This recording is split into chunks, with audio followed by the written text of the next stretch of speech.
በቀል ከፕሪሲዝን ተጀምሯል። ፍሬንድሊ ነው። አረባከ ይቻላል እንዴ? በ40 ምናምንኛው ደቂቃ ዳንሶ በቀየቶ እኔ ወደ ፔናልቲ በደረሱ ብዬ ተጸልይ ዶንልዬ ከዛም ሪችዬ አረ በስመ አብ። የቶተናም ታዳጊዎች ደግሞ ምን እንደሚሰሩት ያ ራሱ ጥቁሩ አረ በስመ አብ የገጨበት አንግል አረ አረመኔውኛለሁ በቃ አረመኔውኛለሁ። ቼለው በቃ ሆም አዌ ፋራዌ። አሁን የገረፍኩ ፋራዌ ነው። ሆምና አዌ ይቀርሃል ፕሪሚየር ሊጉ ሲጀምር ማለት ነው ብራዘሬ።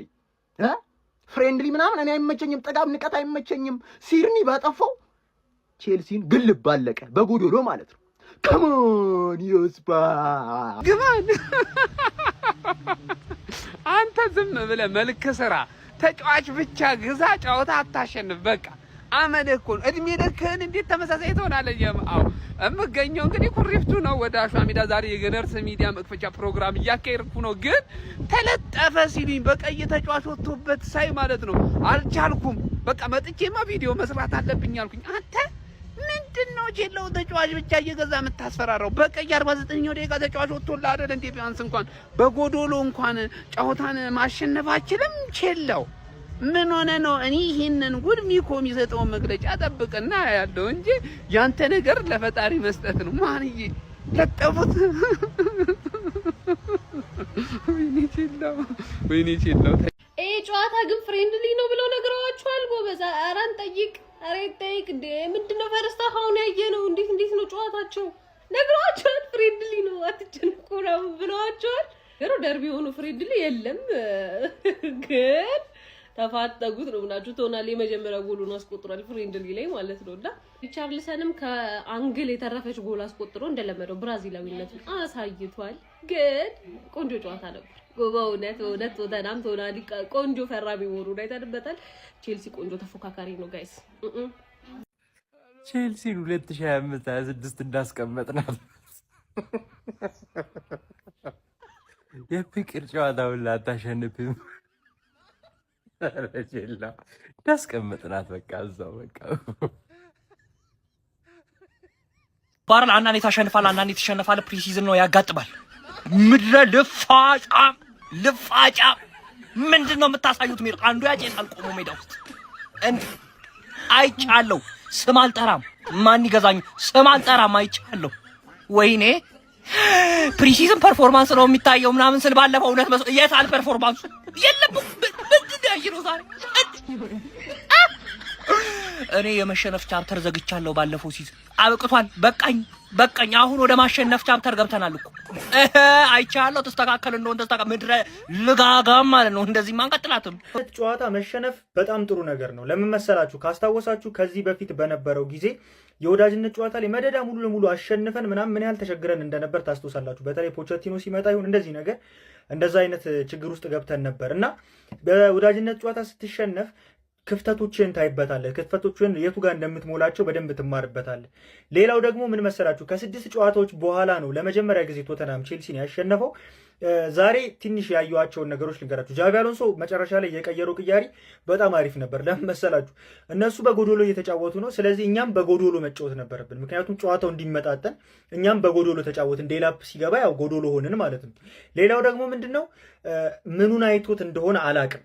እኔ በቶሲል ላይ እምነት የኖረው ይሄ አሰልጣኝ ምኑን አይቶት እንደሆነ አላቅም። ጃቪ አሎንሶ ለምን ይሄን አልክ ካላችሁኝ ኢቭን አሁን የገባው ጎል ላይ አንግል የገጨው እንኳን ሳይታችሁት ከሆነ ቀጥታ አለማስመታት የሚችለው ሌሎች ተጫዋቾቻችን ቢሆኑ የሚቀሙትን ኳስ ነው ቀጥታ እንዲመታ ያደረገውና እኔ ምን አይነት ውሳኔዎች እንደሚወስን ሜዳ ላይ አይገባኝም። ቶሲል አመራርነቱ ምኑ እኔ አላቅም። ምንም ውስጥ የለበትም ቶሲል ካየሁት ነገር። ሌላው እድለኛ አልነበሩም። የቼልሲ የፊት መስመር ተጫዋቾች በሙሉ እድለኛ አልነበሩ ማለት ይቻላል። በተለይ ኢስቴቫኦ ፊኒሺንግ ላይ በጣም መስራት አለበት። በጣም ማለት ለምን ይሄ አሁን የነጥብ ጨዋታ ቢሆን ዋጋ አስከፍሎናል። እያያችሁት ነው አይደል? የኢስቴቫኦ ችግር ነው ይሄ እንጂ የሌላ ችግር አይደለም። በጣም የማይሳት ኳስ ይስታል። ሌላው ደግሞ ጃኦ ፔድሮ እድለኛ አልነበረም። በረኛቸው በጣም አሪፍ በረኛ ነው የቶተናም። እውነት 3 ያለቀለት ኳስ መልሷል። በጣም የሚገራርም ኳስ ማለት ነው። ምን ተማርክ ካላችሁኝ በረኛ ቲምህን ምን ያህል ሊጠቅመው እንደሚችል ነው። በእንደዚህ አይነት ጨዋታዎች ላይ ሲሆን የነጥብ ጨዋታም ቢሆን አስቡት። ያገኘውን እድል የማትጠቀም ከሆነ በቃ እንደዚህ አይነት ችግር ውስጥ ትገባለህ። ሌላው ልምድ ምን ያህል ጠቀሜታ እንዳለው ነው። አሁን የቶተናም ተጫዋቾች የታችኋቸው ከሆነ ጌሙን ማኔጅ ሲያደርጉበት የነበረው መንገድ በጣም አሪፍ ነበር። ነገር ግን የእኛ ልጆች በጣም ሲደነጋገጡ፣ በተለይ ሲደነባበሩ ነበር ፕረስ እየተደረጉ በነበረበት ሰዓት የቼልሲ ተጫዋቾች እና ልምድ ምን ያህል አስፈላጊ እንደሆነ እዚህም ጨዋታ ላይ በደንብ አይተናል። በተረፈ አሪፍ ጨዋታ ይመቻሉ። እንግዲህ ቶተናም ማለት ነው ቼልሲን ወስዶ ለጥፎታል እላቸዋለሁ። ቶተናም እንግዲህ ቼልሲን 2-1 አሸንፈው ለዛውም ቀይ ካርድ ቶተናም አይቶ ማለት ነው። ሪቻርድሰን ምን አይነት ገራሚ ጎል ያገባው፣ ከሱ በላይ ደግሞ የ100 ሚሊዮኑ ጌታ ቶናሊ ያገባው ጎል እንዴት እንደሚያምር ፋሚሊ ብቻ ቶተናም ለቀጣይ አመት በጣም ነው የሚያስፈራው።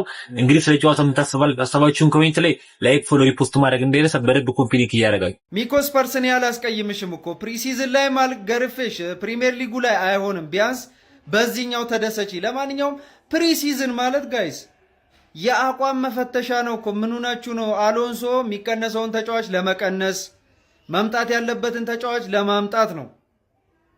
ምን ሆናችሁ ነው? ማለት የተናደደ የቼልሲ ደጋፊ እንደሌለ ይገባኛል፣ ግን አንዳንድ ደስ ብሏቸው የሌላ ቡድን ደጋፊዎች ቪዲዮ እየሰሩ ነውና ተረጋጉ እንጂ እኛ እኮ አሁን ፕሪሲዝን ላይ ምርጡን አሰልጣኝ ይዘን እኮ ነው። እንዴ ምን ሆናችሁ ነው? ብቻ ይመቻችሁ። ሚኮስ ፐርስ ባለቀ ሰዓት ትላለ፣ ባለቀ ሰዓት ብቻ። እኔ ጨዋታውን ብዙም አላየሁትም፣ በሁኔታዎች አልተመቻቹልኝም ነበር። ግን እኔ መሸነፉ ነው ጥሩ፣ ምክንያቱም ድክመታችንን በደንብ የምናይበት ስለሆነ ይመቻችሁ ጋይስ። ሁለቱን የእንግሊዝ ፕሪሚየር ሊግ ቡድኖች ያገናኘው የቼልሲና ቶተናም የወዳጅነት ጨዋታ በቶተናም 2-1 አሸናፊነት ተጠናቋል። ክለቦች ወደ ተለያዩ ሀገራት ተጉዘው የቅድመ ውድድር የዝግጅት ጨዋታዎችን በማከናወን ላይ ይገኛሉ። ወደ ሲድኒ አውስትራሊያ የተጓዙት ቶተናም እና ቼልሲ ዛሬ ጨዋታቸውን አከናውነው ቶተናም 2-1 በሆነ ውጤት አሸንፏል። በዛሬው ጨዋታ ላይ በቶተናም በኩል አዳዲስ ፈራሚዎች ከሊቨርፑል የፈረመው ሮበርትሰን፣ ከኒውካስል ዩናይትድ የፈረመው ሳንድሮ ቶናሊ እና ቫን ሀከ በቋሚ አሰላለፍ ወደ ሜዳ በመግባት ለቶተናም ሆትስፐር ጨዋታቸውን አከናውኗል። ቶተናም ያለምንም ጥርጥር በቀጣዩ የውድድር ዓመት በእንግሊዝ ፕሪሚየር ሊግ ለተጋጣሚዎች እጅግ ፈታኝ ሊሆን የሚችል ቡድን እንደሆነ የዛሬው ጨዋታ ላይ በተወሰነ መንገድ ተመልክቻለሁ። አሰልጣኝ ሮቤርቶ ዲዘርቢ የሚፈልጋቸውን ተጫዋቾች በአግባቡ እያገኘ ይገኛል። በጨዋታው ላይ ቶናሊ እና ሪቻርድሰን ለቶተናም ግቦችን ያስቆጠሩ ተጫዋቾች ናቸው። የቼልሲን ከሽንፈት ያልታደገች አንድ ግብ ደግሞ ወጣቱ አስደናቂው ተጫዋች ኤስቴቫኦ ነው ማስቆጠር የቻለም። ይሄ ቡድን ምንም እንኳን አምና በወራሽ ቀጠና ላይ ቢያጠናቅቅም በሚቀጥለው የውድድር ዓመት ግን በእንግሊዝ ፕሪሚየር ሊግ ላይ ቶተናም እጅግ አደገኛ ሆኖ ሊቀርብ የሚችልበት እድል አለ። በቼልሲ በኩል አሰልጣኝ ዣቪ አሎንሶ ቡድኑን በማዋሃድ ላይ ህብረት በመፍጠር ላይ አዳዲስና ወጣት ተጫዋቾችን አንድ ላይ በማድረግ ጥሩ ቡድን እየሰራ ይገኛል። ሁለቱ ቡድኖች የፕሪሚየር ሊግ አይነት ኢንቴንሲቲ ያለው ከፍ ያለ ጨዋታን ዛሬ በአቋም መፈተሻ ጨዋታ ላይ ያስመልክተውናል። ቶተናም ይህንን ጨዋታ 2-1 በሆነ ውጤት አሸንፏል። ስለዚህ ጨዋታ ምን ሀሳብ አስተያየት አላችሁ? ኮሜንት ላይ ጻፉልኝ። ሚኮስ ፐርስ ማለት ነው የሚቀጥለው ሲዝን በጣም ነው የምታሰጊው። ለዋንጫ ታሰጊያለች። ፕሪሚየር ሊጉ ያንቺ ይመስለኛል አይደል እንዴ ቤኪ? የምሬን ነው። ዛሬ በቀይ ወጥቶባት ነው። በነገራችሁ ላይ ቤኪ ሻፍት የቼልሲው ደጋፊ አጠገቤ ነው ያለው። እያጽናናሁት ነው ያለሁት። ቤቱ መጥቼ ያው ጥቁር ባለብስም ግን እያጽናናሁት ነው። ተሸንፋቸዋል። ምን ተሰማ? አዝነናል። ቼላው ከቶተናም የዳንኤል ቤክ ዝውውር ትክክለኛ ዝውውር እንደሆነ የሚያሳይ ቁልጭ ያለ ቪዲዮ፣ በቃ ትክክለኛ ጨዋታ ዳንኤል ቤክ ለምን እንደፈረመ የሚያሳይ ጨዋታ ነው። በነገራችን ያ ሁሉ ባዶ ጎል ትስታላችሁ። ያ ሁሉ ባዶ ጎል ማን እንዲያገባው ነው? ይኸው ጃዋ ፔድሮ በጣም የሚለፋ ተጫዋች ነው። በጣም የሚገርም ብቃት አለው፣ ግን ውጤት የለም። በቃ ውጤት የለም። ጠንከር ያለ ኳስ እንኳን አይመታም እኮ። ያን የመሳሰለ ድል ታበላሻላችሁ። ምርጥ ኳስ አበላሻችሁ እና ያ ሁሉ ጎል ተቀጥቅጦ የታሰበው ቀርቶ ያልታሰበው አሸናፊ። አይገርም? ቶተናም በመጨረሻ ሰዓት ላይ በቃ ምን አደርጋለሁ እንግዲህ ካልገላገልከኝ እኔ ልሰይፍ ብሎ። ሌላው ፓሌስትራ ነው። በነገራችን ላይ ፓሌስትራ አሁን ቀጣይ ዓመት ላይ በጣም የምጠብቃቸው ተጫዋቾች መሀል አንዱ እሱ ነው። በጣም የሚገርም እንቅስቃሴ ነው ዛሬ የሚያደርገው። በጣም የሚገርም ተጫዋች ነው። በነገራችን ላይ ፉልባክ የሚል ይሄ ከቨሬጅ አለው። ፉልባክ ተብሎ ከቨሬጅ ተሰጠው እንጂ ውስጡ ቆንጆ ዊንገር ነው ያለው። ቆንጆ ዊንገር እና አሁን ቀጣይ ዓመት ላይ በጣም የሚገርም ራሱን የሚያሳይ ድንቅ ተጫዋች ማለት ፓሌስትራ ነው። በነገራችን ላይ ሊቨርፑል ሊፈልገው ይችላል ተብሎ ስንትን ሲባል ነበረ። ገና እንትኑ ሲዙን ሲያልቅ ነበር ያየሁት። ልጁ የሚገርም ብቃት ያለው ማርያም በጣም የሚችል ተጫዋች ነው። ቀጣይ ሲዝኑ ላይ በደንብ ተከታተሉት ልጁ